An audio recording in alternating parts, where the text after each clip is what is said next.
Kejaksaan Negeri Aceh Tenggara melaksanakan eksekusi hukuman cambuk terhadap 7 pelanggar Kanun Aceh nomor 6 tahun 2014 tentang hukum jinayat. Proses eksekusi yang berlangsung di halaman kantor Kejari Aceh Tenggara, Kamis 20 Juli 2023. Hal tersebut dilaksanakan setelah adanya putusan dari Mahkamah Syariah. Ketujuh pelanggar syariah tersebut adalah JS, HT, DP, HO, RI, VE, JO, dan YO.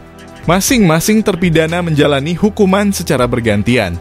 Kepala Kejaksaan Negeri Aceh Tenggara, Erawati, menjelaskan terhadap JS, HE, dan DE menjalani hukuman cambuk karena terbukti secara sah telah melakukan perbuatan judi atau maisir dan terhukum sudah menjalani masa penahanan selama 26 hari.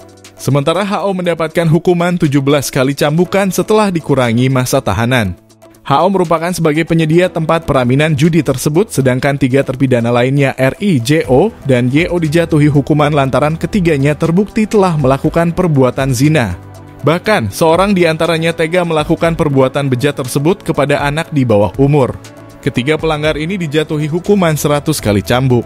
Pelaksanaan ukubat cambuk merupakan bukti Kejaksaan Negeri Aceh Tenggara akan tetap berkomitmen untuk menegakkan hukum dan syariat Islam dengan sebaik-baiknya dan seadil-adilnya, tegasnya.